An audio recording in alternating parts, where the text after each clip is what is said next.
Regresé a la cocina porque había olvidado el cuchillo para cortar la torta, pero cuando llegué a la puerta, mi nieta Claudia me agarró del brazo con fuerza.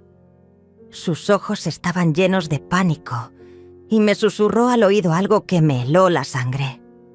«Abuela, necesitas huir de tus hijos inmediatamente». No entendía nada. Era mi cumpleaños número 70.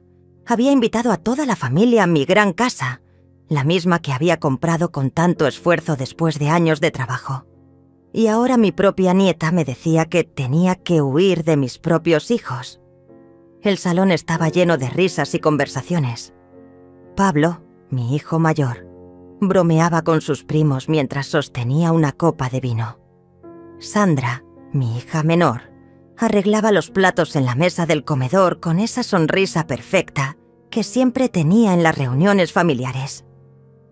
Todo parecía normal, como cualquier celebración familiar que habíamos tenido durante décadas en esta casa. Pero la expresión de terror en el rostro de Claudia me decía que algo estaba terriblemente mal.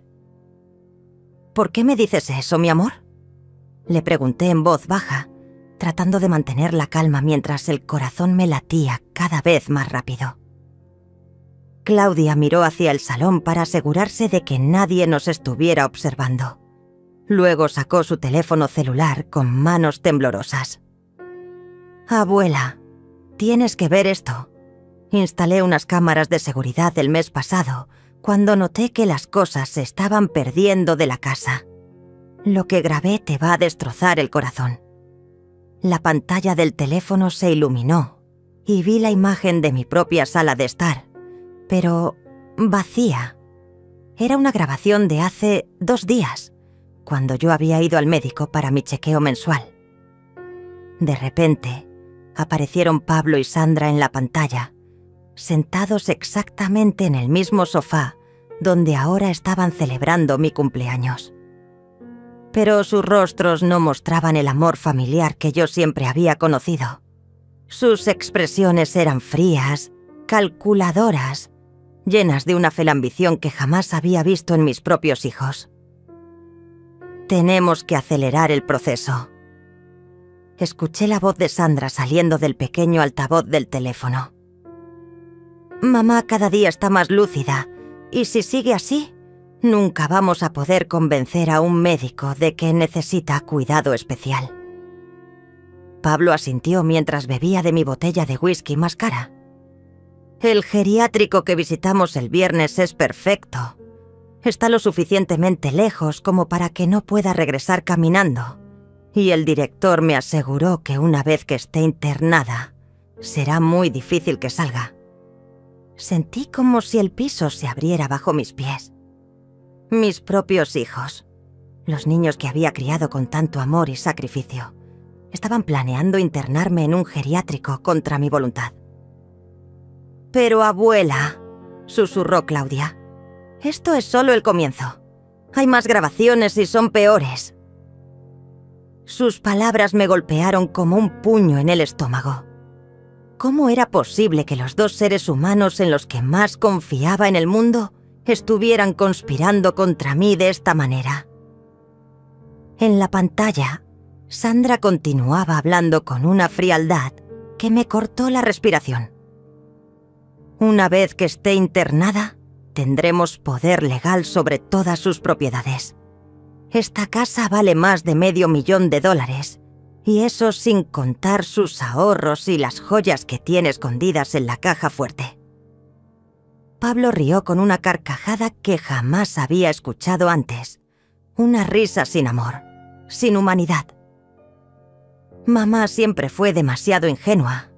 Piensa que somos los hijos perfectos que la van a cuidar hasta el final. Pero la realidad es que necesitamos ese dinero ahora, no cuando se muera de vieja dentro de 10 años». El teléfono temblaba en mis manos mientras seguía viendo a mis hijos destruir todo el amor que había construido durante 70 años de vida. Claudia me abrazó fuertemente y pude sentir sus lágrimas cayendo sobre mi hombro. «Abuela», no podía quedarme callada. «Sé que esto te va a doler, Pero tenías que saberlo antes de que fuera demasiado tarde. Ellos van a actuar muy pronto. Recordé mi vida como si fuera una película que pasaba rápidamente ante mis ojos. Había sido Eugenia Martínez, la mujer que levantó un imperio desde la nada. Después de quedar viuda hace 15 años, cuando mi querido esposo murió en ese accidente automovilístico, decidí que no me iba a hundir en la tristeza. Tomé los pocos ahorros que teníamos y los invertí en un pequeño negocio de comida casera que vendía desde mi cocina. Durante décadas trabajé 16 horas diarias.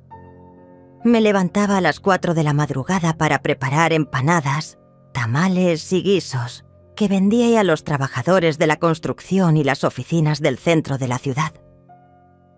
Mis manos se llenaron de callos. Mi espalda se dobló del cansancio, pero nunca me rendí. Pablo y Sandra eran adolescentes entonces, y yo quería darles todo lo que yo nunca había tenido: educación universitaria, ropa nueva, vacaciones familiares. Con el tiempo, mi pequeño negocio creció hasta convertirse en 3 restaurantes exitosos. Contraté empleados, administradores, y finalmente pude retirarme a los 65 años con una fortuna considerable. Compré esta hermosa casa de 2 pisos con jardín, piscina y 5 habitaciones. Era mi palacio, el símbolo de todo el esfuerzo y sacrificio que había hecho por mi familia. Pablo estudió ingeniería gracias a mi dinero. Sandra se graduó como contadora con honores, y yo pagué cada centavo de sus estudios, sus libros, incluso sus fiestas de graduación. Cuando Pablo se casó, le di $50,000 para el enganche de su primera casa. Cuando Sandra se divorció, la apoyé económicamente durante 2 años hasta que encontró trabajo estable. Siempre fui la madre generosa, la abuela que consentía, la mujer que nunca decía que no cuando mis hijos necesitaban ayuda. Los domingos siempre venían al Poca a almorzar. Pablo llegaba con sus chistes y anécdotas del trabajo. Sandra traía flores frescas para decorar la mesa del comedor. Claudia, mi nieta adorada, se quedaba a dormir los fines de semana y yo le enseñaba las recetas familiares que había perfeccionado durante años.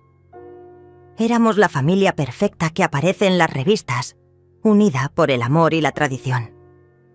Mi rutina era simple pero satisfactoria. Todas las mañanas caminaba por el jardín regando mis rosas rojas y mis geranios blancos. Desayunaba café con tostadas mientras leía el periódico en la terraza. Los martes iba al salón de belleza donde Alicia, mi peluquera y amiga de 30 años, me arreglaba el cabello mientras conversábamos sobre nuestros nietos y las noticias del barrio. Los jueves visitaba a mi médico para mis chequeos de rutina y él siempre me felicitaba por mi excelente salud para una mujer de mi edad. Tenía mi grupo de amigas del club de lectoras que se reunía todos los viernes en la biblioteca municipal. Jugábamos cartas los sábados en el Parque Central. Mi vida social era activa y plena. Era respetada en el vecindario como la señora Eugenia, la empresaria exitosa que había sabido criar a sus hijos sola después de enviudar. Los comerciantes me saludaban con cariño. Los niños del barrio me pedían dulces cuando pasaba por la calle. Mi casa siempre olía a comida casera. Tenía la costumbre de cocinar grandes cantidades porque nunca sabía cuándo Pablo o Sandra aparecerían con hambre. El refrigerador estaba lleno de sus platos favoritos: el estofado de carne que le gustaba a Pablo, las empanadas de pollo que Sandra adoraba desde niña. Mi despensa era un tesoro lleno de especias importadas y ingredientes frescos que compraba en el mercado central cada miércoles. Por las noches, antes de dormir, revisaba mis finanzas en la computadora que Claudia me había enseñado a usar. Mis cuentas bancarias estaban sanas, mis inversiones crecían constantemente, mis propiedades aumentaban de valor cada año. Me sentía orgullosa de haber construido un legado sólido para mis hijos y nietos.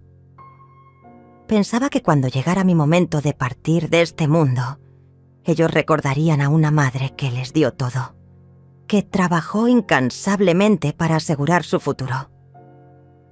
Cada noche, antes de apagar la luz de mi mesa de noche, agradecía a Dios por la familia maravillosa que tenía.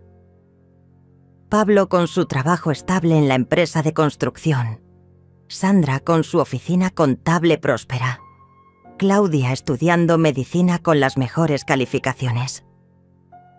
Éramos la prueba viviente de que el amor familiar y el trabajo duro pueden crear milagros.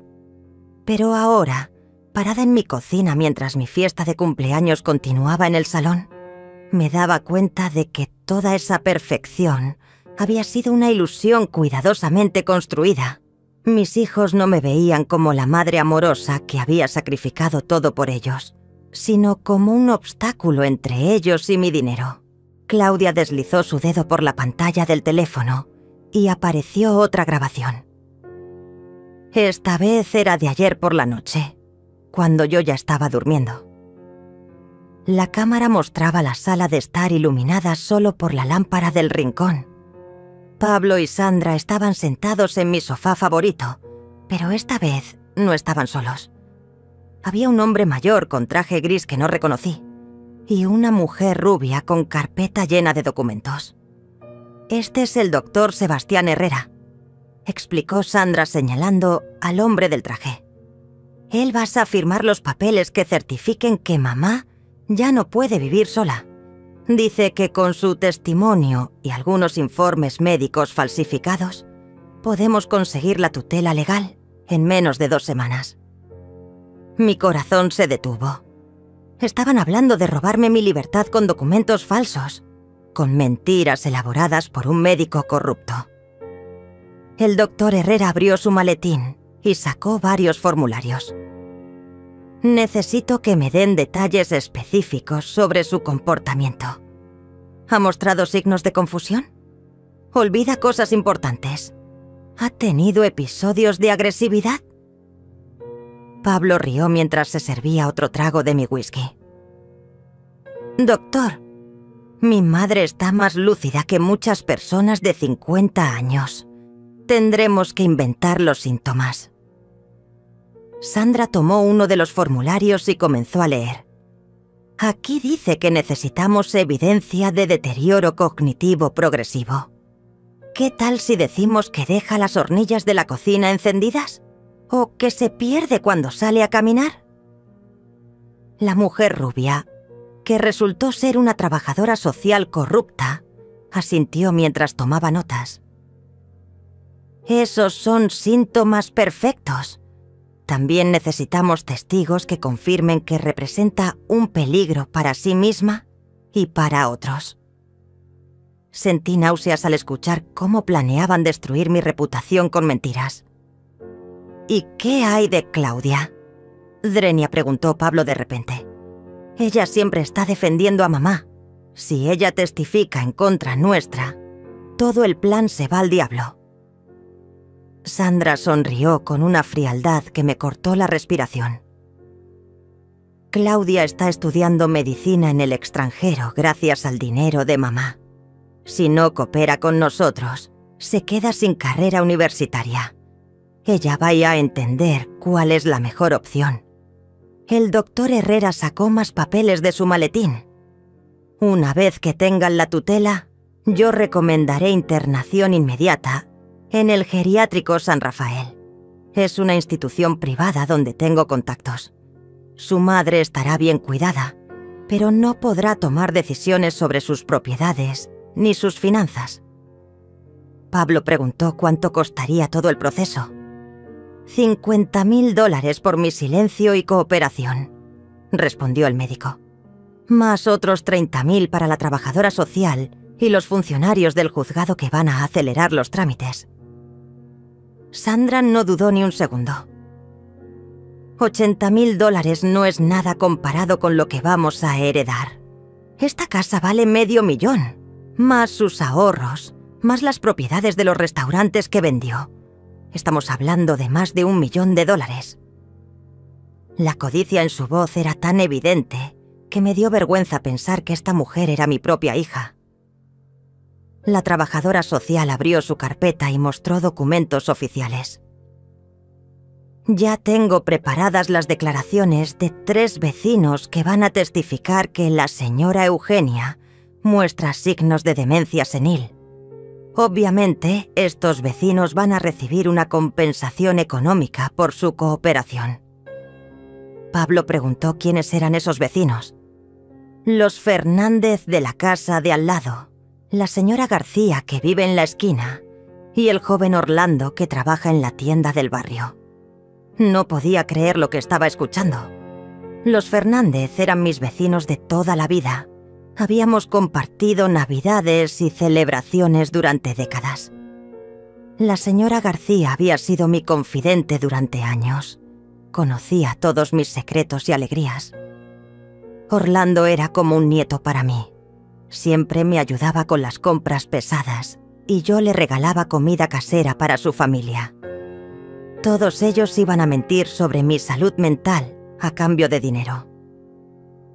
El plan es simple, continuó Sandra con una sonrisa diabólica. La semana que viene vamos a crear una situación donde mamá parezca confundida o agresiva. Llamaremos al doctor Herrera para que venga a evaluarla y él va a determinar que necesita cuidado especializado inmediato. Una ambulancia la llevará directamente al geriátrico y nosotros nos haremos cargo de todos sus bienes esa misma tarde. Pablo levantó su copa en un brindis macabro. Por mamá, que nos dio todo sin saberlo y que nos va a seguir dando todo hasta el final. Sandra chocó su copa contra la de su hermano. Por la herencia que nos merecemos después de años de fingir que la queremos. Sus carcajadas resonaron en mi sala de estar como el sonido de demonios celebrando la destrucción de un alma inocente. La grabación terminó y Claudia guardó el teléfono rápidamente porque Pablo se acercaba hasta la cocina. «Abuela, ¿está lista la torta?» «¿Componen placement?», preguntó con esa sonrisa falsa que ahora reconocía como la máscara de un actor consumado. «Ya voy, mi amor», respondí tratando de mantener la voz firme, aunque todo mi mundo se había desplomado en los últimos 10 minutos. Claudia me apretó la mano discretamente antes de salir de la cocina. Sus ojos me decían que teníamos que hablar más tarde, que había más secretos por revelar.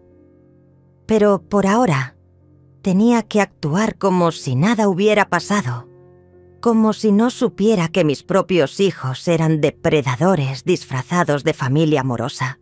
Regresé al salón llevando la torta con las 70 velas encendidas, pero mis manos temblaban tanto que casi se me cae. Todos comenzaron a cantar Las Mañanitas, mientras yo me quedé parada como una estatua, sonriendo automáticamente mientras mi mente procesaba la traición más grande de mi vida. Pablo me abrazó y me besó la mejilla con esa actuación perfecta que había estado representando durante años. «Feliz cumpleaños, mamita querida», me susurró al oído con una voz llena de falso cariño. Sandra se acercó con su vestido rojo elegante y me entregó un ramo de flores costosas. 70 años de vida plena, mamá. Eres nuestro ejemplo de fortaleza y sabiduría. Sus palabras sonaban hermosas, pero ahora sabía que cada sílaba era puro veneno disfrazado de miel.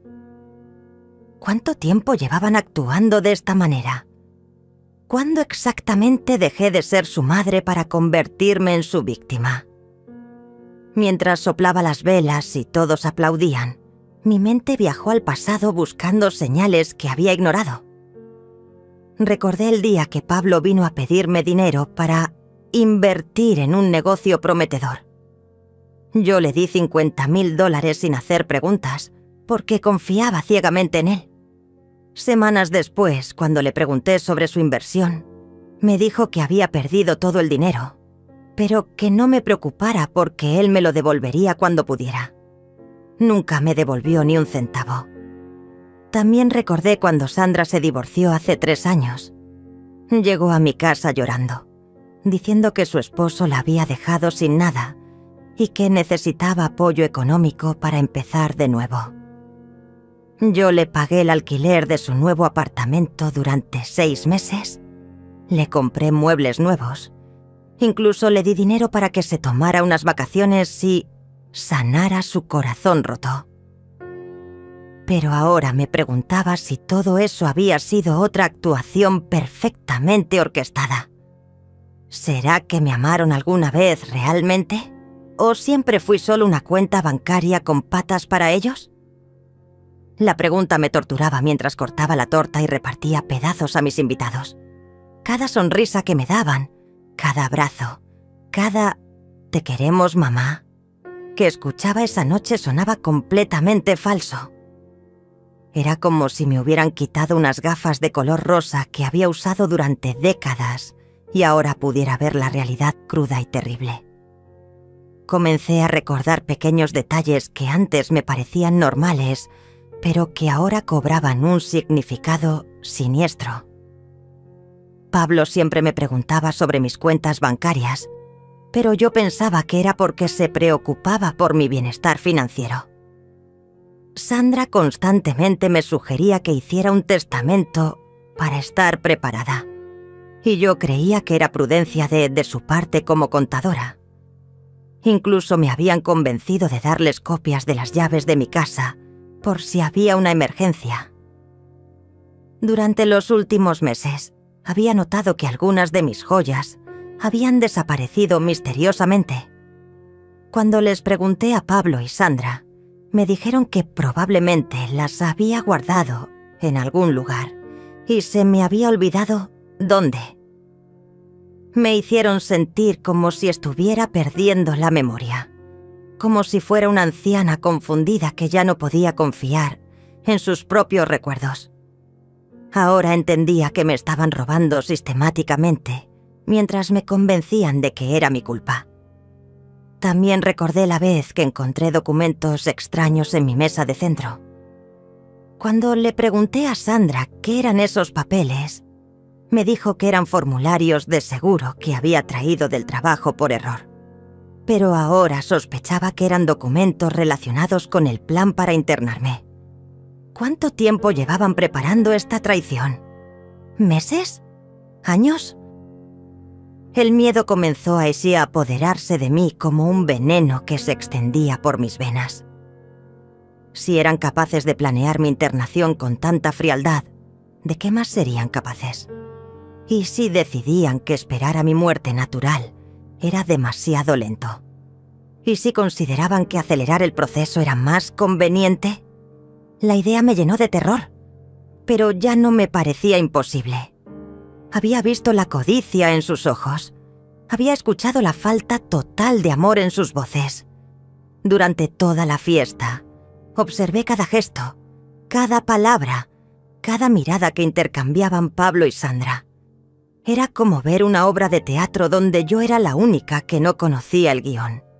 Se comunicaban con pequeñas señales, sonrisas cómplices, comentarios aparentemente inocentes que ahora sabía que tenían doble significado. «Mamá, tienes que cuidarte más», decía Pablo mientras me servía más vino. «Ya no eres tan joven como antes», agregaba Sandra con esa sonrisa dulce que ahora me daba escalofríos. Cuando los invitados comenzaron a despedirse, mi ansiedad aumentó. Pronto estaríamos solos en la casa, y yo tendría que actuar como si no supiera nada mientras ellos probablemente discutían más detalles de su plan diabólico. ¿Cómo iba a dormir sabiendo que los 2 depredadores que había criado con tanto amor estaban durmiendo bajo mi mismo techo, planeando mi destrucción? Claudia se quedó hasta el final, ayudándome a recoger los platos mientras Pablo y Sandra se despedían de los últimos familiares. Antes de irse, mi nieta me susurró: «Abuela, mañana en la mañana voy a venir temprano. Tenemos que hablar de muchas cosas más. Sus palabras me confirmaron que lo que había visto era solo la punta del iceberg de una conspiración mucho más grande y aterradora. La madrugada siguiente me levanté a las 5, 2 horas antes de mi horario habitual. No había podido dormir ni un minuto. Cada sonido en la casa me sobresaltaba. Cada crujido de la madera me hacía pensar que Pablo o Sandra estaban despiertos planeando el siguiente paso de su conspiración. Me vestí silenciosamente y bajé a la cocina para prepararles el desayuno como siempre hacía, fingiendo que todo estaba normal. Cuando Pablo bajó a las 7, yo ya tenía listos sus huevos revueltos con jamón, exactamente como le gustaban desde niño.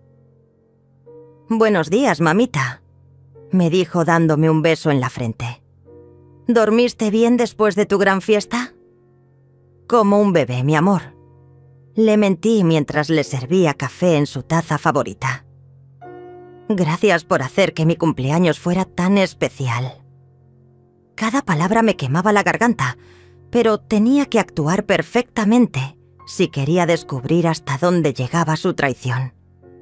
Sandra apareció media hora después, impecablemente vestida con su traje de trabajo. «Mami, tengo una reunión importante en el banco esta mañana», me dijo mientras tomaba solo una tostada. «¿Necesitas que te acompañe a Callum a algún lado hoy?» Mi corazón se aceleró. ¿Sería esa reunión parte de su plan para acceder a mis cuentas? «No te preocupes, mi amor. Alicia va a venir hasta arreglarme el cabello y después vamos a almorzar juntas». Una vez que mis hijos se fueron a trabajar, llamé inmediatamente a Alicia. «¿Puedes venir ahora mismo? Es urgente y no puedo hablar por teléfono». Mi amiga, que me conocía desde hacía 30 años, detectó inmediatamente la desesperación en mi voz. «Eugenia, ¿qué pasa? Suenas terrible». «Por favor, solo ven. Te explico todo cuando llegues». Alicia llegó en 20 minutos con su kit de peluquería, pero en cuanto cerré la puerta, me derrumbé en sus brazos. «Alicia, mis hijos me quieren internar en un geriátrico para robarme todo». Las palabras salieron entre sollozos que había estado conteniendo toda la noche. Mi amiga me abrazó fuertemente mientras yo le contaba todo lo que Claudia me había mostrado en las grabaciones. «Eugenia, esto es terrible, pero no podemos actuar impulsivamente», me dijo Alicia después de escuchar toda la historia. «Necesitamos pruebas sólidas y un plan para protegerte». Tenía razón. Si confrontaba a Pablo y Sandra sin evidencias suficientes, ellos podrían acelerar su plan o incluso usar mi paranoia como prueba de que necesitaba cuidado psiquiátrico. Lo primero que hicimos fue ir al banco.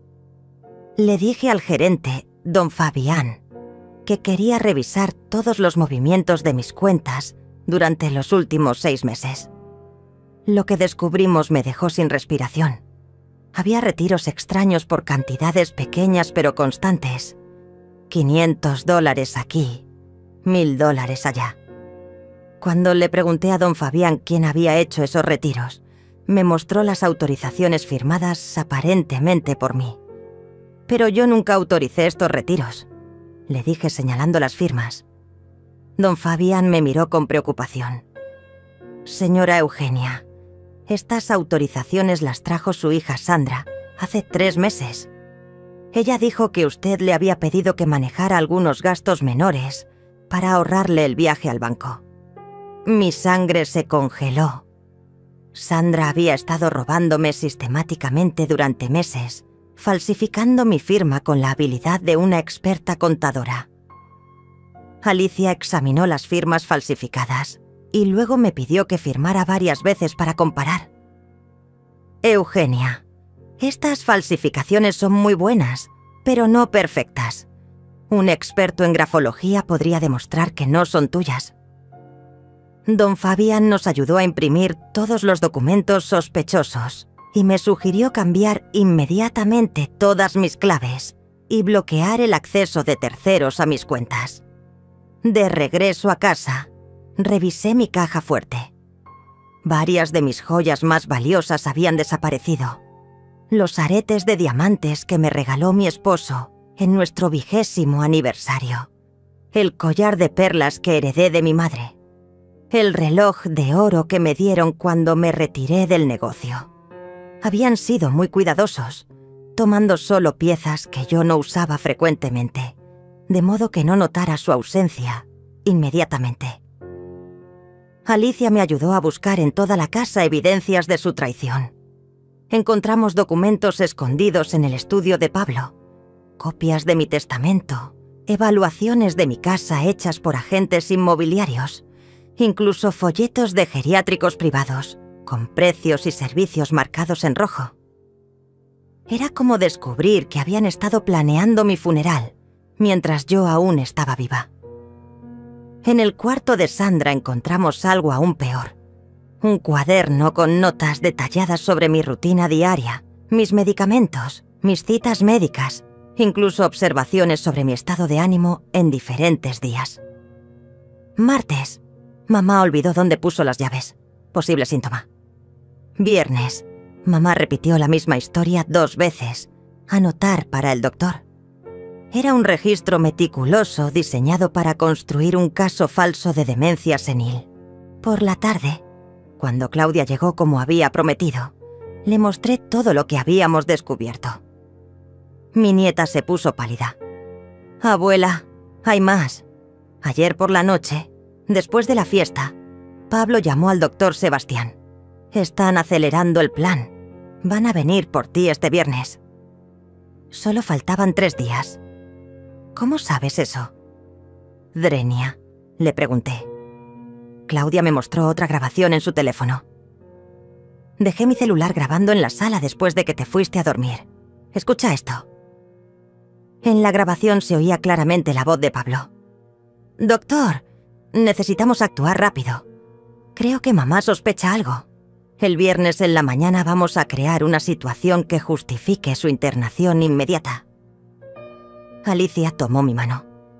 «Eugenia, tenemos 3 días para preparar la defensa perfecta, pero necesitamos ser más inteligentes que ellos». Mi amiga tenía razón. Durante toda mi vida había sido una mujer que resolvía problemas, que construía soluciones desde la nada. Esta vez no iba a ser diferente.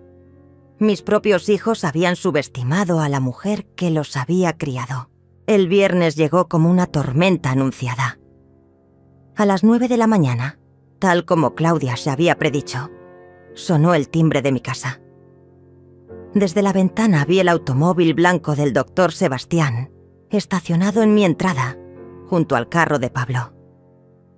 Mi corazón latía como un tambor de guerra, pero esta vez no era de miedo, sino de determinación. Durante 3 días, Alicia, Claudia y yo habíamos preparado meticulosamente nuestra contraofensiva. Pablo entró primero con una sonrisa que ya no me engañaba. «Mamita, el doctor Herrera vino a hacerte un chequeo de rutina. Claudia nos contó que anoche te sentiste un poco confundida y pensamos que sería bueno que te revisara». Mis ojos se dirigieron inmediatamente a mi nieta, que estaba parada detrás de él con una expresión que parecía culpable. Pero yo sabía que era parte de nuestro plan. ¿Confundida yo? No entiendo de qué hablas, Pablo. Respondí fingiendo sorpresa. El doctor Sebastián entró con su maletín negro y esa sonrisa falsa que practicaba frente al espejo. «Señora Eugenia, solo queremos asegurarnos de que esté bien. Sus hijos están muy preocupados por usted». Sandra apareció detrás de él, cargando una carpeta llena de documentos que reconocí como los papeles de internación. «Doctor, como le explicamos por teléfono, mamá ha estado muy extraña últimamente», comenzó Sandra con esa voz dulce que ahora me daba náuseas. «Ayer encontramos todas las hornillas de la cocina encendidas y ella no recordaba haberlas prendido. También ha estado hablando sola y viendo cosas que no existen». Cada mentira salía de su boca con una facilidad que me horrorizaba. Pablo asintió dramáticamente. «Además, doctor, Anoche la encontramos caminando por el jardín en camisón a las 3 de la madrugada. Cuando le preguntamos qué hacía, nos dijo que estaba esperando a papá, pero él murió hace 15 años. Sus actuaciones eran tan convincentes que casi me hicieron dudar de mi propia cordura por un momento. El doctor Sebastián abrió su maletín y sacó unos formularios. Señora Eugenia, voy a hacerle algunas preguntas simples para evaluar su estado mental. ¿Puede decirme qué día es hoy? Viernes 23 de junio. Respondí correctamente. ¿Sabe dónde está? En mi casa, en la sala donde mis hijos están tratando de robarme mi libertad. Pablo y Sandra intercambiaron miradas nerviosas. «¿Ve, doctor? Ahí está esa paranoia de la que le hablamos», dijo Sandra rápidamente. «Mamá piensa que estamos conspirando contra ella». El médico corrupto tomó notas mientras fingía preocupación. «Señora Eugenia, ¿por qué piensa que sus hijos la quieren lastimar? Ellos solo se preocupan por su bienestar». En ese momento, Alicia entró por la puerta trasera como habíamos planeado. «Buenos días, Eugenia. Llegué temprano para... Oh, perdón. No sabía que tenías visitas». Su actuación también era perfecta. Pablo se puso tenso. «¿Quién es esta señora y por qué tiene llaves de la casa?» «Es Alicia, mi amiga de toda la vida. Siempre ha tenido llaves por si hay una emergencia». Claudia se acercó al doctor con lágrimas en los ojos. «Doctor Sebastián, tengo que confesar algo terrible. Yo les mentí a mis padres sobre el estado de mi abuela, porque ellos me amenazaron». Pablo la agarró del brazo bruscamente. «¿De qué estás hablando, Claudia? No digas tonterías». Pero mi nieta se liberó de su agarre y continuó. «Papá y mamá me dijeron que si no los ayudaba a internar a la abuela, me quitarían el dinero para mis estudios». El doctor Sebastián comenzó a sudar. «No entiendo lo que está pasando aquí. Vine a Masom a hacer una evaluación médica rutinaria». Sandra perdió la compostura por primera vez. «Claudia, estás confundida. Nadie te amenazó. Solo queremos lo mejor para tu abuela». Pero era demasiado tarde. Alicia ya había sacado su teléfono y estaba grabando toda la conversación. «Doctor», dije levantándome de mi silla con toda la dignidad que pude reunir, ¿podría explicarme por qué mis hijos le pagaron $50.000 por falsificar un diagnóstico de demencia senil? La pregunta cayó como una bomba en la habitación. El médico se puso pálido como el papel. «No sé de qué me habla, señora». Pablo explotó de furia. «Mamá, estás delirando. Esto demuestra exactamente por qué necesitas cuidado especializado». Pero yo saqué mi teléfono y puse la grabación donde él y Sandra discutían todos los detalles de su plan con el doctor corrupto. Sus propias voces llenaron la habitación como las pruebas irrefutables de su traición.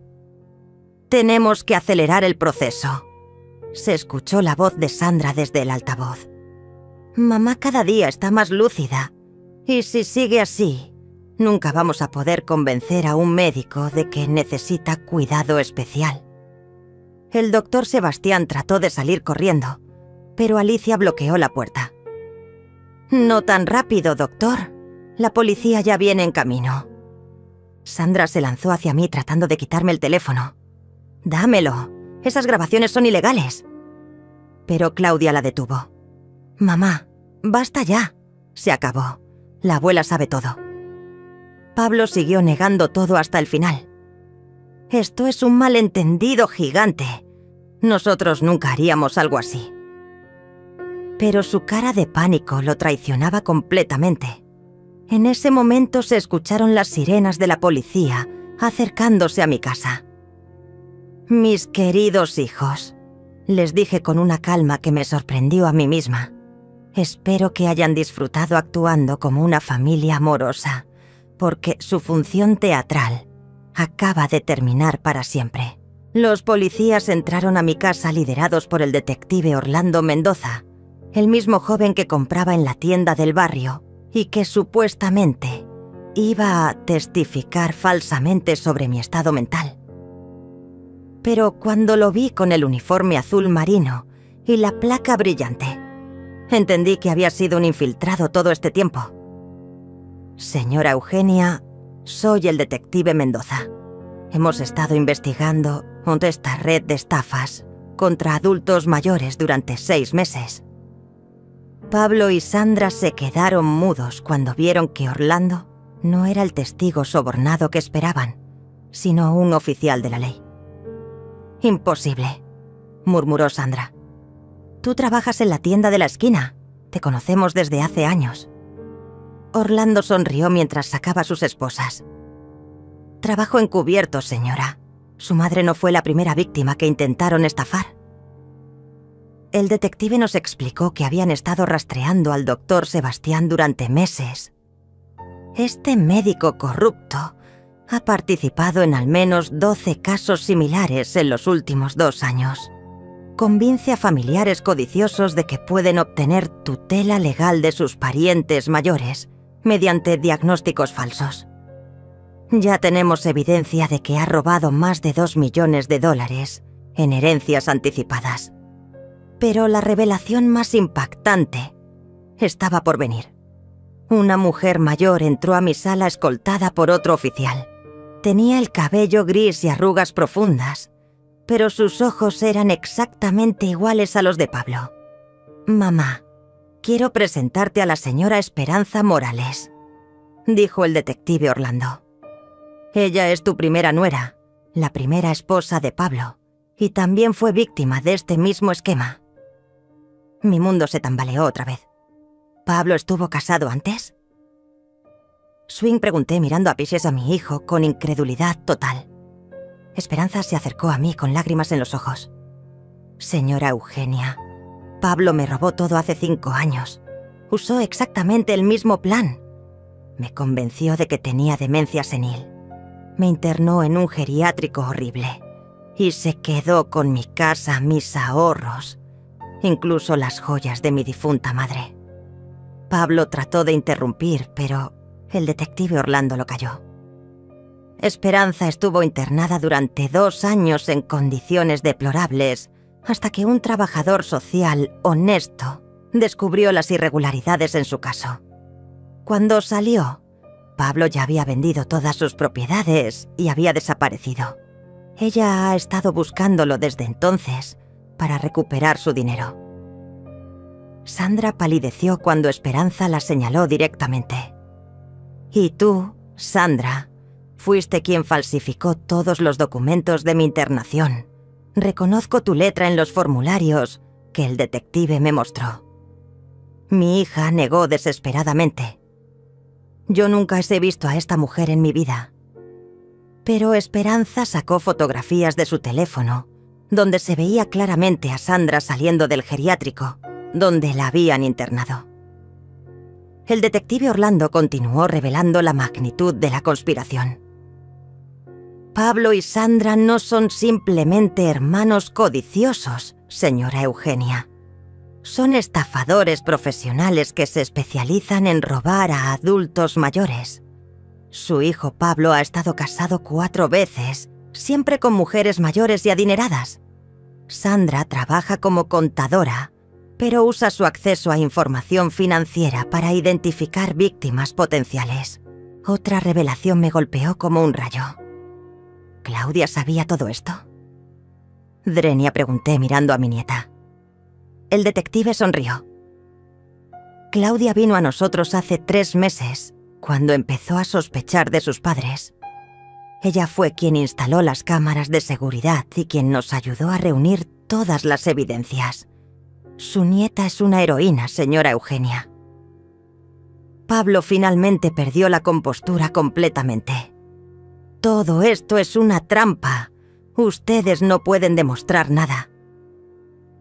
Pero el detective Orlando sacó una carpeta llena de documentos. Tenemos grabaciones de audio, videos de vigilancia, documentos falsificados, testimonios de víctimas anteriores y registros bancarios que muestran transferencias ilegales.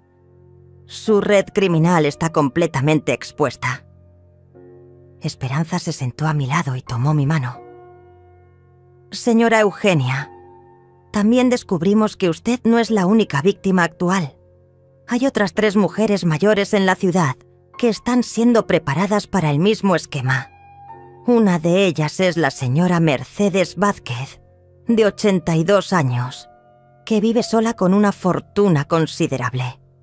Mi corazón se rompió pensando en otras mujeres inocentes, cayendo en las garras de estos depredadores. Sandra trató de hacer un último intento desesperado. Mamá, por favor, tú sabes que te amamos. Todo esto es un malentendido gigante. Somos tu familia, tu sangre. Pero sus palabras ya no tenían ningún poder sobre mí. Ustedes dejaron de ser mi familia el día que decidieron convertirme en su víctima. Le respondí con una frialdad que no sabía que poseía. El detective Orlando nos explicó que el caso iba mucho más allá de lo que habíamos imaginado. Este grupo criminal tiene conexiones con funcionarios corruptos en el sistema de salud, abogados sin escrúpulos y administradores de geriátricos que reciben comisiones por cada internación forzada. Estamos hablando de una red que ha operado durante años sin ser detectada. Mientras se llevaban a Pablo y Sandra esposados, mi hijo me gritó desde la puerta: «Mamá, te vas a creer y arrepentir de esto. Sin nosotros no eres nada». Pero por primera vez en 70 años, no sentí ni una pizca de culpa o tristeza por sus palabras. Había descubierto que el amor verdadero no exige sacrificar la dignidad propia y que a veces la familia real no viene de la sangre, sino de quienes genuinamente se preocupan por nuestro bienestar. 3 semanas después del arresto, me encontraba en el juzgado central vestida con mi mejor traje violeta, el mismo que había usado para la inauguración de mi último restaurante. Esta vez no era para celebrar un logro empresarial, sino para ver cómo se hacía justicia después de décadas de engaños. El fiscal del distrito, el licenciado Elías Ramírez, había construido un caso sólido contra la red criminal que había operado bajo mis narices durante años. La sala estaba llena de víctimas, familiares, periodistas y curiosos. Esperanza Morales estaba sentada en la primera fila junto a otras 3 mujeres mayores, que también habían sido estafadas por Pablo y Sandra. La señora Mercedes Vázquez, de 82 años, había sido rescatada justo a tiempo antes de que la internaran. Su caso era idéntico al mío. Hijos aparentemente amorosos que planeaban robarle su fortuna mediante una internación forzada. Cuando trajeron a Pablo esposado, vestido con el uniforme naranja de la prisión, sentí una mezcla extraña de tristeza y alivio. Era difícil reconocer al hombre que había criado con tanto amor en este criminal que había devastado tantas vidas. Sus ojos ya no tenían esa calidez falsa que había perfeccionado durante años. Solo había resentimiento y desprecación. Sandra entró después, también esposada, pero manteniendo esa compostura fría que siempre la había caracterizado. Durante las 3 semanas de investigación, había quedado claro que ella era la mente maestra detrás de toda la operación.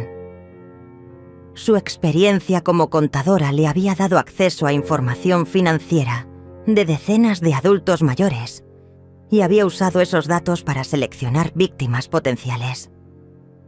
El fiscal Elías Ramírez presentó las evidencias de manera meticulosa.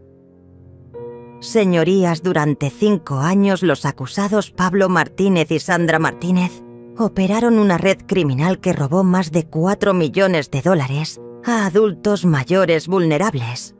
Utilizaron el amor familiar como arma para destruir vidas inocentes.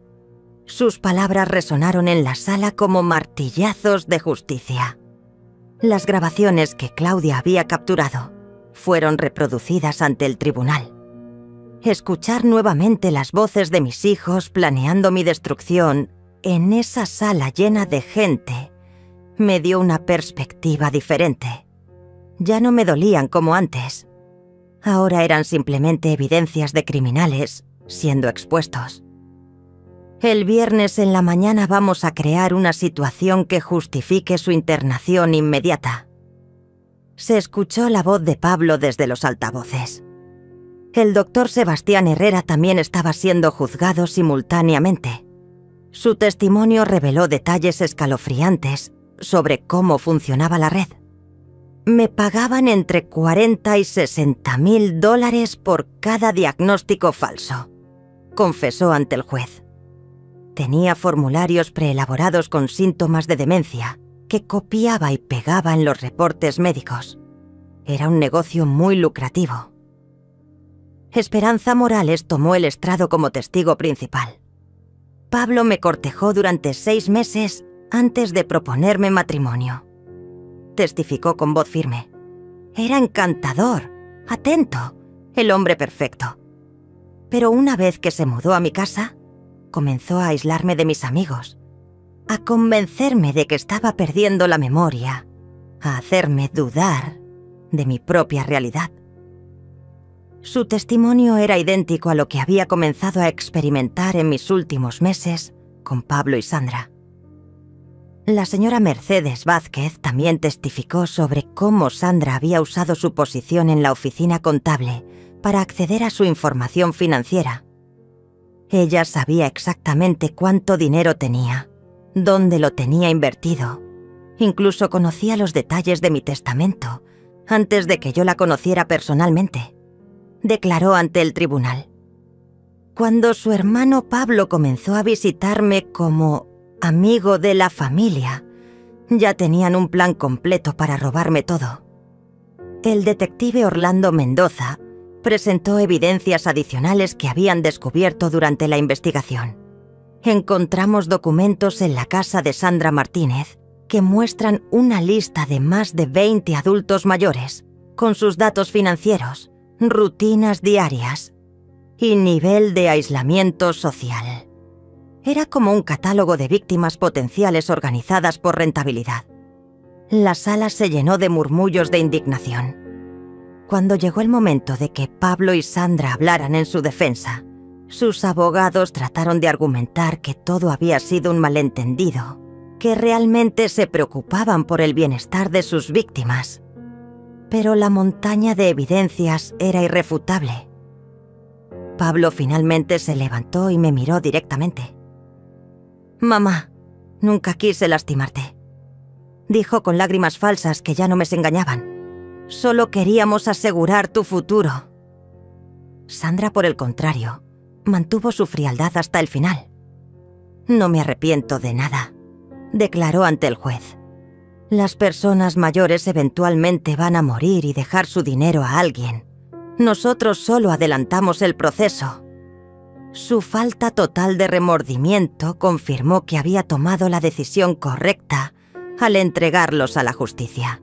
El juez, el honorable magistrado Raúl Fernández, dictó las sentencias con severidad apropiada.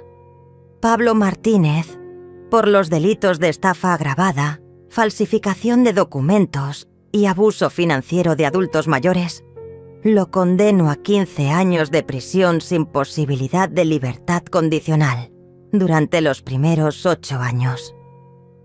Pablo se desplomó en su silla al escuchar la sentencia.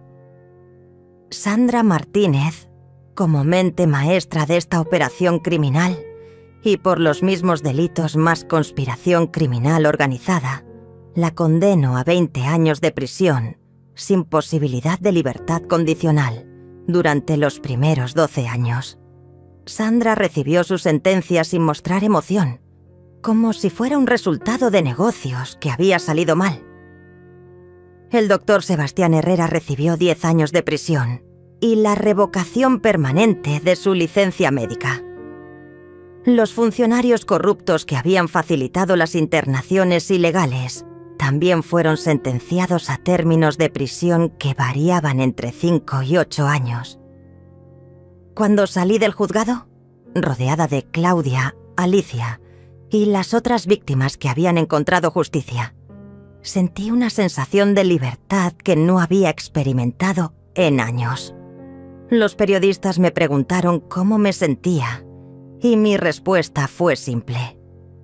Hoy la justicia demostró que nadie está por encima de la ley, ni siquiera la familia.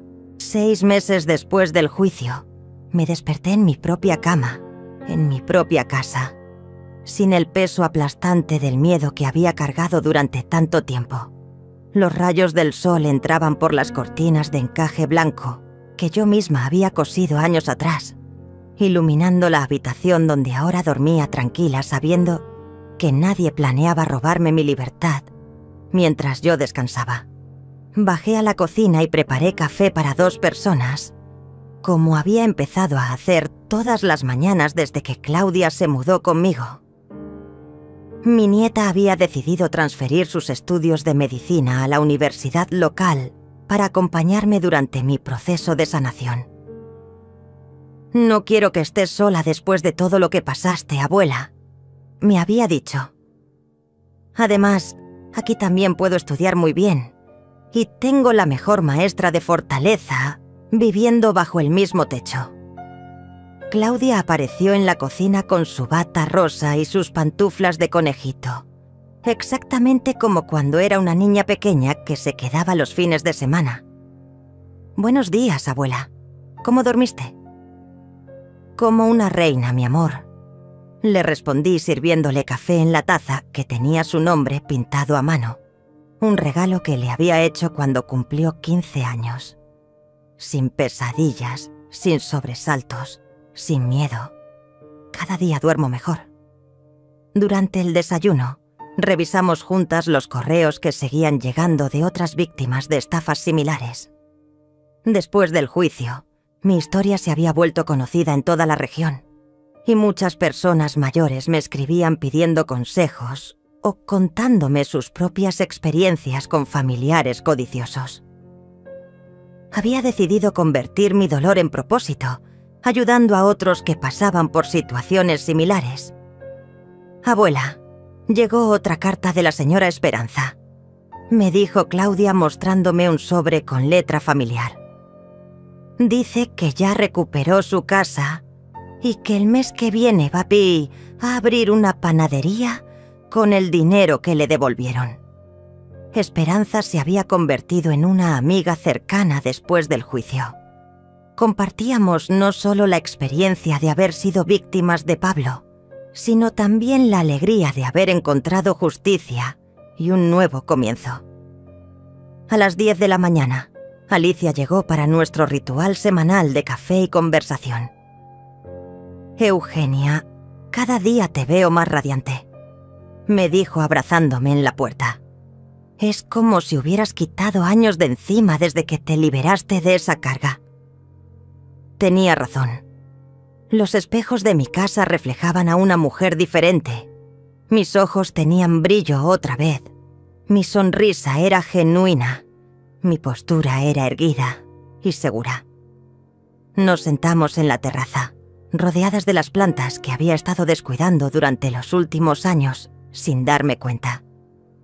Ahora mi jardín florecía otra vez, con rosas rojas, geranios blancos y nuevas variedades de flores que Claudia me había ayudado a plantar. ¿Sabes qué es lo más extraño de todo?, Drenia le dije a Alicia mientras observaba mis flores. No echo de menos a Pablo y Sandra para nada. Pensé que iba a sentir tristeza o vacío, pero solo siento alivio. Alicia asintió comprensivamente. Es normal, Eugenia. Cuando alguien te lastima tan profundamente, el amor se transforma en autoprotección. Tu corazón de madre hizo lo que tenía que hacer para sobrevivir. Sus palabras me tranquilizaron porque durante meses me había preguntado si era normal no sentir dolor por la ausencia de mis hijos. Por la tarde, fui a mi primera cita con el psicólogo que me había recomendado, el detective Orlando. Señora Eugenia, es importante que procese todo lo que vivió, me había dicho. El trauma de la traición familiar puede tener efectos duraderos si no se trata adecuadamente. Al principio había resistido la idea de la terapia, pero Claudia me convenció de que era parte de mi recuperación completa. El doctor en psicología, un hombre gentil llamado Roberto Herrera, sin parentesco con el médico corrupto, me ayudaba a entender que mi experiencia no había sido solo una estafa financiera, sino también abuso psicológico sistemático. Sus hijos usaron técnicas de manipulación muy sofisticadas. Me explicó durante nuestras sesiones. El hecho de que usted haya logrado detectar y detener su plan demuestra una fortaleza mental extraordinaria. Los fines de semana había comenzado a recibir visitas de mujeres que habían leído sobre mi caso en los periódicos. Mi sala se llenaba de señoras de diferentes edades que venían a compartir sus propias historias de familiares abusivos o a pedir consejos sobre situaciones sospechosas. Me había convertido, sin planearlo, en una especie de consejera informal para víctimas de abuso financiero. Señora Eugenia, me había dicho la semana pasada una mujer de 60 años. Mi hijo siempre me pide dinero prestado, pero nunca me devuelve nada. Después de escuchar su historia, me di cuenta de que tal vez no son préstamos, sino robos. La ayudé a entender que el amor familiar real no requiere sacrificios financieros constantes y la animé a establecer límites claros con su hijo. Una tarde, mientras organizaba las fotografías familiares que había guardado en cajas durante meses, encontré las fotos de los cumpleaños de Pablo y Sandra cuando eran niños. Por un momento sentí una punzada de nostalgia, recordando a los pequeños inocentes que había criado con tanto amor. Pero luego recordé las grabaciones de sus voces, planeando mi destrucción, y guardé las fotografías definitivamente. Claudia me encontró en el estudio con las cajas de fotos. ¿Estás bien, abuela? Perfectamente bien, mi amor. Le respondí cerrando la última caja. Solo estaba despidiéndome de fantasmas del pasado. Esa noche llevamos todas las fotografías de Pablo y Sandra al jardín trasero y las quemamos en una pequeña fogata ceremonial. Mientras las llamas consumían los recuerdos falsos, sentí como si estuviera liberando el último residuo de dolor que llevaba dentro. Un mes después, tomé una decisión que me llenó de alegría. Doné la mitad de mi fortuna a una fundación que ayuda a adultos mayores víctimas de abuso. Quiero que mi dinero sirva para proteger a otros, no para tentar a codiciosos, le expliqué a mi abogado. Con la otra mitad, establecí un fondo educativo para Claudia y otros jóvenes que, como ella, tenían el valor de hacer lo correcto incluso cuando era difícil. Anoche, Claudia y yo estábamos sentadas en el porche viendo las estrellas cuando ella me preguntó: «Abuela, ¿te arrepientes de haber denunciado a tus propios hijos?» Mi respuesta salió sin dudas. «Mi amor, me arrepiento de no haberlo hecho antes. Ellos eligieron ser criminales en lugar de ser mis hijos. Yo elegí ser una sobreviviente en lugar de ser su víctima. Esta mañana, mientras escribo estas reflexiones en mi diario, puedo decir con certeza absoluta que soy una mujer completamente diferente a la que era hace un año. Perdí 2 hijos, pero gané mi dignidad, mi paz mental y la confirmación de que el amor verdadero existe en personas como Claudia, Alicia, Esperanza y todas las mujeres valientes que han entrado en mi vida desde entonces. Hoy estoy sola, pero por primera vez en décadas estoy en paz. Y esa paz vale más que todo el dinero del mundo. 2 años después de aquel cumpleaños que cambió mi vida para siempre, me encuentro sentada en el mismo jardín donde una vez quemé las fotografías de Pablo y Sandra, pero ahora este espacio está lleno de vida nueva y propósito renovado. Las rosas que planté después del juicio han crecido exuberantes y fragantes. creando un muro natural de belleza que simboliza cómo la vida puede florecer después de la destrucción. Esta mañana recibí una llamada que me llenó de una satisfacción profunda. Era el detective Orlando Mendoza, quien ahora trabaja en una unidad especializada contra crímenes financieros dirigidos a adultos mayores. «Señora Eugenia, tengo noticias importantes», me dijo con esa voz profesional que había aprendido a respetar. «Acabamos de desmantelar otra red criminal similar a la de Pablo y Sandra. Usamos su caso como modelo de investigación y logramos salvar a 8 familias de ser estafadas». La llamada me recordó que mi dolor no había sido en vano. Durante estos 2 años, mi historia se había convertido en una herramienta educativa utilizada por la policía, trabajadores sociales y organizaciones de protección al adulto mayor en toda la región. Universidades de medicina estudiaban el caso como ejemplo de cómo detectar síntomas fabricados de demencia, y escuelas de derecho lo usaban para enseñar sobre fraudes familiares. Claudia entró al jardín cargando una bandeja con té helado y galletas caseras, interrumpiendo mis reflexiones. Mi nieta se había graduado como médica el mes pasado, especializándose en geriatría, una decisión que tomó después de presenciar todo lo que vivimos juntas. «Abuela, el periódico local quiere hacerte otra entrevista sobre el 2º aniversario del caso», me dijo acomodándose en la silla de mimbre que había comprado especialmente para nuestras conversaciones vespertinas. «¿Otra entrevista?» «Component placement», suspiré con una sonrisa. Durante estos 2 años, periodistas, estudiantes universitarios e investigadores habían visitado mi casa regularmente. Mi historia había aparecido en documentales sobre crímenes familiares, programas de televisión sobre protección al adulto mayor e incluso en un libro sobre estafas financieras que se había vuelto bestseller en España y México. Pero la atención mediática, aunque a veces abrumadora, había servido un propósito importante. Cada vez que contaba mi atroz historia, recibía cartas y llamadas de personas que habían reconocido señales similares en sus propias familias. Una señora de Guatemala me escribió para contarme que mi historia le había salvado la vida cuando descubrió que su nuera planeaba internarla para robar su granja. Un hombre de Colombia había usado mi caso como evidencia legal para recuperar su patrimonio de manos de hijos codiciosos. Alicia llegó como siempre a las 3 de la tarde, pero esta vez traía compañía. «Eugenia, quiero presentarte a mi hermana Dolores», me dijo señalando a una mujer de 75 años con ojos tristes pero determinados. «Ella está pasando por una situación similar a la tuya con su hijo mayor».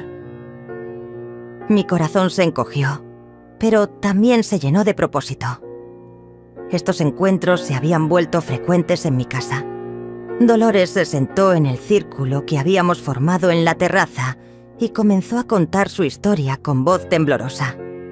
«Mi hijo me convenció de vender mi casa y mudarme con él, pero desde entonces controla todo mi dinero. Me dice que es por mi propio bien, que soy demasiado vieja para manejar mis finanzas». Sus palabras me transportaron inmediatamente a mis propios recuerdos de manipulación y control. «Dolores», le dije tomando su mano arrugada entre las mías, «lo que tu hijo estás haciendo se llama abuso financiero y es un delito. No tienes que tolerar que nadie, ni siquiera tu familia, controle tu vida de esa manera». Durante las siguientes 2 horas, Claudia, Alicia y yo le explicamos sus derechos legales, le dimos los contactos del detective Orlando y le aseguramos que tenía una red de apoyo para recuperar su independencia. Por la noche, después de que Dolores se fuera con esperanza renovada y un plan de acción claro, me senté en mi estudio a revisar el correo electrónico.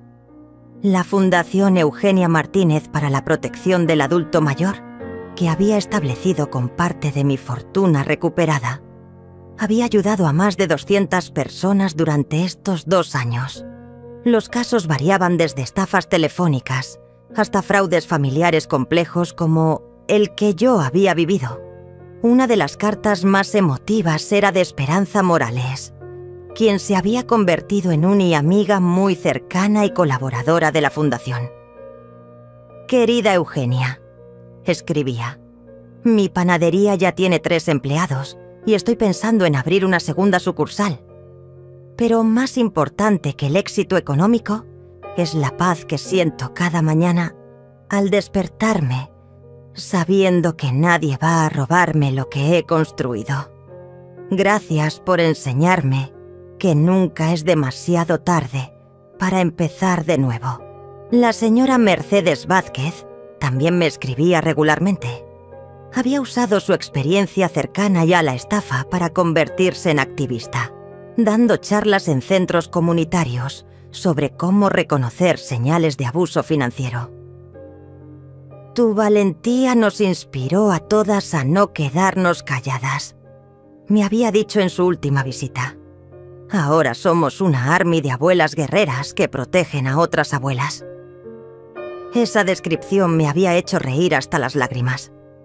Era cierto que habíamos formado una red informal pero poderosa de mujeres mayores que se apoyaban mutuamente y educaban a sus comunidades sobre estos crímenes.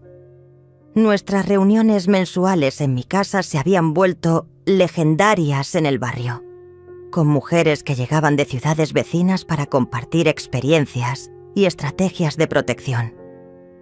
Una tarde, mientras organizaba documentos de la fundación, encontré una carta que había llegado desde la prisión estatal. Era de Sandra. Durante 2 años, tanto ella como Pablo habían tratado de contactarme a través de cartas, llamadas telefónicas e incluso mensajes enviados por otros presos que habían cumplido sus sentencias. Todos sus intentos de comunicación tenían el mismo objetivo: convencerme de visitarlos, de perdonarlos, de ayudarlos legalmente. Esta carta de Sandra era diferente a las anteriores. Por primera vez no me pedía nada. No trataba de manipularme.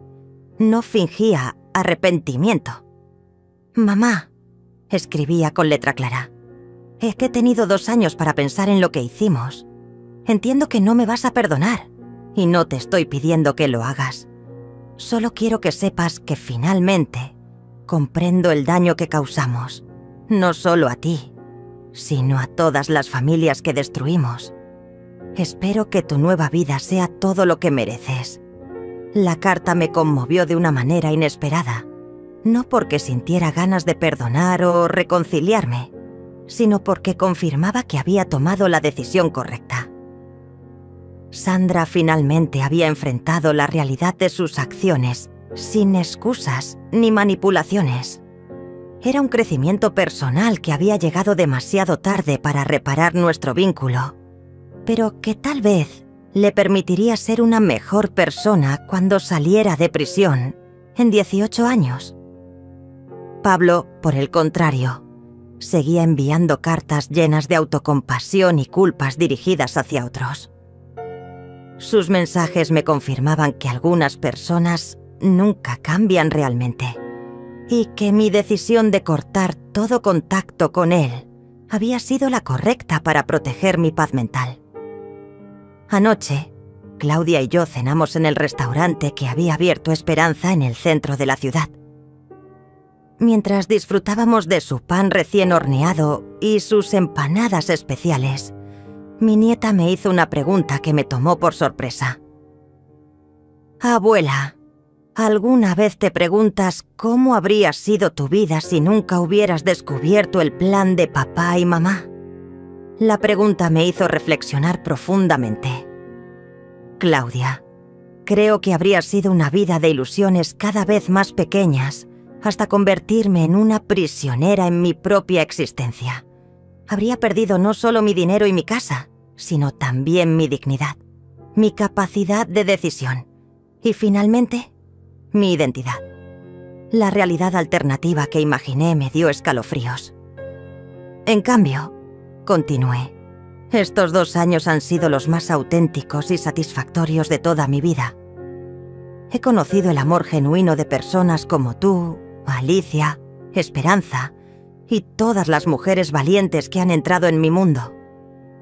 He descubierto que tengo una fortaleza que no sabía que poseía y he encontrado un propósito que va más allá de mi propia supervivencia. Esta mañana, mientras escribo este epílogo en mi diario, puedo ver por la ventana a Claudia en el jardín plantando nuevas flores para la primavera que se acerca. Dentro de unas horas llegará Alicia para nuestro café semanal y por la tarde recibiré a un grupo de estudiantes de trabajo social que quieren aprender sobre mi experiencia para su tesis sobre protección al adulto mayor. Mañana visitaré el tribunal para testificar en otro caso similar al mío, donde una familia está tratando de recuperar a su madre de las garras de hijos abusivos. La semana que viene daré una conferencia en la universidad sobre señales de alerta en relaciones familiares tóxicas. El próximo mes, la Fundación organizará su segundo simposio anual sobre protección al adulto mayor. Mi calendario está lleno, mi propósito es claro y mi corazón está en paz. He transformado la traición más dolorosa de mi vida en una misión de protección y empoderamiento para otros. Cada día que paso ayudando a alguien más a escapar de situaciones similares, siento que mi sufrimiento cobra sentido y se convierte en fortaleza colectiva. Hoy, a los 72 años, no estoy sola por abandono, sino por elección. No estoy en paz por ignorancia, sino por sabiduría ganada a través del dolor. Y no estoy libre por suerte, sino por el coraje de enfrentar la verdad y luchar por mi dignidad. Esta es mi vida ahora, auténtica, propositiva y completamente mía.